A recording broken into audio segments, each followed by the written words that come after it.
देखें क्या मतलब मऊगंज में लगभग सभी आरोपी गिरफ्तार हो गए हैं। कल तक हमारे पास लगभग 34 लोग हमारे हिरासत में थे। उनकी कुछ की कल पूछताछ हो रही है। जो मुख्य आरोपी थे, जो अशोक कुल की पत्नी, लड़के, लड़की सभी पुलिस की हिरासत में हैं। उसके भाई वगैरह जितने हैं, जो भी मुख्य आरोपी हैं, सब पुलिस की हिरासत में हैं।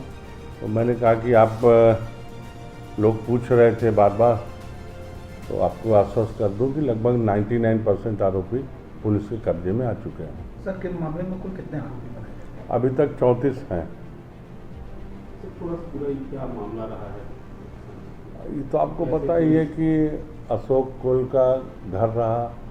अशोक कुल की पत्नी, उनके बच्चे, उनके परिजन लोग मिलकर वो जो डॉक्टर द्विवेदी के बच्चे सनी हैं, उनकी हत्या की गई।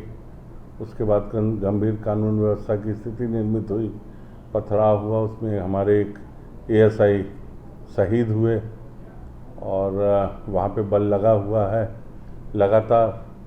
अभी तक की स्थिति में पूर्णतः शांति व्यवस्था है। हम और आयुक्त महोदय लगातार प्रतिदिन घटनास्थल का भ्रमण किए, गांव का भ्रमण किए हैं। अभी तक की स्थिति बिल्कुल ही शांतिपूर्ण है और अब तो सारे आरोपी भी पुलिस के हिरासत में आ चुके हैं। देखने को जैसे आया है कि किसके घटनाक्रम में सभा हत्या रही और क्या था पूरा, किसके घटनाक्रम, ये घटना को लेके किसकी क्या भूमिका रही? ये तो विवेचना का विषय है। यह क्लोज करना उचित नहीं होगा। लेकिन चूँकि अशोक कुल का घर ही था, उनके घर में ही ये घटना हुई है। और जितने आरोपियों का नाम आया, कुछ हमारे पास डिजिटल साक्ष्य हैं। उन डिजिटल साक्ष्यों को नकारा नहीं किया जा सकता। कुछ मोबाइलों से ही मिले हैं आरोपियों के, और इसलिए मुझे नहीं लगता कि कहीं कोई उसमें गुंजाइश है। सर, उसमें महिलाएं भी कुछ आरोपी बनी, कितनी महिलाएं हैं? अधिकतर महिलाएं हैं। सर, मामले के जो मुख्य आरोपी थे उन्हें कहाँ से गिरफ्तार किया? देखिए, अलग अलग स्थानों से गिरफ्तार किया गया। कुछ को उसी क्षेत्र से, कुछ को यूपी से, कुछ इलाहाबाद से, कुछ को प्रयागराज में, कुछ गांव से, कुछ को बनारस के आसपास लगातार हिरासत में लिए जा रहे हैं। और लेकिन आज की डेट में हमारे पास लगभग सभी आरोपी हिरासत में हैं। सर, गांव के कुछ लोगों द्वारा बाहर पलायन किया गया था, ताला बंद था, पुलिस उनके जानवरों को चारा पानी दे रही थी, तो क्या है वो वापस आ गए कि अभी नहीं है? देखिए, ऐसी घटना जब भी होती है तो लोगों को लगता है कि किए हों या न किए हों, कि पुलिस आएगी, पूछताछ करेगी, हमें ले जाएगी। उस डर से लोग भागे थे। लेकिन अभी कुछ दिन पहले कमिश्नर साहब की अध्यक्षता में 2-3 बैठकें हम लोग लगातार वहाँ लिए। उससे लोगों में ये विश्वास लगा। उनको ये लगा था कि ये पुलिस हमें पकड़ने आई है। जब उनको ये बताया गया कि नहीं, ये आपकी सुरक्षा के लिए है, कि कोई भी गैर असामाजिक या विघ्न संतोषी लोग वहाँ पे जाके कोई हरकत न करें, तो आपकी सुरक्षा के लिए ये है। और आपने देखा, पुलिस का मानवीय पक्ष भी देखा। हमारी किसी से दुश्मनी नहीं होती। वहाँ पे जानवर हैं और पालतू छोटे छोटे जानवर भी हैं, उनको खाना पानी सब उपलब्ध कराया गया है। इवन आयुक्त महोदय ने खुद आदेश किया था जनपद और एसडीएम को कि वहाँ पे भूसा इत्यादि की भी व्यवस्था की जाए, जिससे जानवर भूखे न रहें। पूरे मामले को लेके एक पूर्व सांसद ने विवादित बयान भी दिया था, क्या सर उसमें भी आपराधिक प्रकरण पंजीकृत? बिल्कुल, वो भी संज्ञान में आ गया है। उस पर भी वैधानिक कार्रवाई होगी। सर, ऐसी घटनाओं में लोग आक्रामक हो जाते हैं और पुलिस ही सामने होती है, पुलिस पर हमला होता है, उसके पर क्या? देखिए, क्या है कि ये मेरा भी काफ़ी लंबा सेवा काल है। जब भीड़ इकट्ठी होती है, तो मैंने पहले भी बताया कि एक भीड़ की कोई मानसिकता नहीं होती। उनमें कोई भी अगर कुछ भी बोल देगा तो बिना सत्यता को जाने हुए वो भीड़ उस दिशा में चली जाती है। हम इसी चीज़ों को अवॉइड करते हैं।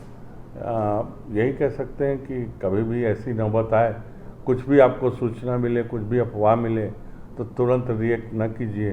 पहले उनकी सच्चाई जानकारी लेने का प्रयास कीजिए, उसके बाद जो आपको निर्णय लेना है आप निर्णय लें।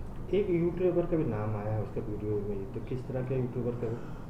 हाँ, उनके द्वारा कुछ साक्ष्य एकत्र किए गए थे वहाँ पे, और उनकी भी भूमिका साक्ष्यों को के अपलेखन से ही संबंधित है, लेकिन अभी तक जहाँ तक लग रहा था कि उनकी सीधे भूमिका नहीं है, ऐसी स्थिति में उनको भी हिरासत में लिया गया है। पूर्व सरपंच और सरपंच को भी आपने हिरासत में लिया वो था, तो उनकी पूछताछ के लिए बुलाया गया था, पूछताछ के लिए। सर ये महोबा जिले में घटना हुई थी हृदय विदारक, और उसके बाद अब क्या ऐसी स्थिति है और लॉ एंड ऑर्डर को लेकर कैसे क्या मेंटेन कर रहे हैं? देखिए, कोई भी घटना घटित होती है तो सबसे पहला दायित्व पुलिस और प्रशासन का ये होता है कि जो भी आरोपी हैं उनको गिरफ्तार किया जाए। प्रभारी आईजी साहब के नेतृत्व में पुलिस ने युद्ध स्तर पर यह अभियान चलाया था और सुव्यवस्थित रणनीति के तहत जितने भी हमारे मुख्य आरोपी थे इस प्रकरण में, उन सभी आरोपियों को हिरासत में लिया जा चुका है। तो पहला लक्ष्य हमने तय किया था, वो हम पा चुके हैं। अब रहा सवाल और अन्य विषयों की, तो यहाँ पर जितने भी हमारे पीड़ित व्यक्ति थे उनसे भी हम लगातार संपर्क में हैं और आरोपियों की धरपकड़ जारी है, ये उनको भी पता है। क्षेत्र में शांति व्यवस्था बनी रहे, इसके लिए भी हम सभी लोगों ने प्रयास किया है। सभी सामूहिक प्रयास है। जितने भी हमारे ग्रामवासी हैं उनसे भी हम लगातार संपर्क में हैं। गडरा के जितने निवासी थे वो पुलिस के डर से भागे हुए थे, उन्हें भी हमने मैसेज दिया है कि वो जो कि इस घटना में शामिल नहीं हैं वे सभी लोग अपने घर पे आराम से रह सकते हैं। ये मैसेज हमने कर दिया है और अब गांव के लोग धीरे धीरे अपने घरों में आ रहे हैं, निवास करना प्रारंभ कर दिया है। आपके द्वारा सर पशुओं को और पीने के पानी की व्यवस्था की गई है? देखिए, जो घर के निवासी नहीं थे, बाहर चले गए थे, ऐसी स्थिति में पुलिस बल भी हमारा लगा था, साथ ही प्रशासनिक अमला भी था। तो मूक बधिर जितने भी हमारे मवेशी हैं उनको खाने की और पानी पीने की व्यवस्था हमारे प्रशासन के द्वारा की गई थी। साथ ही वहाँ पर कुछ लोग जो कि निवासरत थे, कुछ बुजुर्ग भी थे, उन्हें भी हम लोगों ने भोजन आदि की व्यवस्था कराई थी। सर धारा 163 वापस ले ली गई कि भी लागू है? वहाँ पे प्रतिबंधात्मक कार्रवाई चल रही है और इस जब तक पूर्णतया शांति व्यवस्था नहीं कायम हो जाती तब तक ये प्रतिबंधात्मक कार्रवाई लागू रहेगी। सभी वर्गों से हम लोग निरंतर संपर्क में हैं और क्षेत्र में पूर्णतया शांति व्यवस्था है।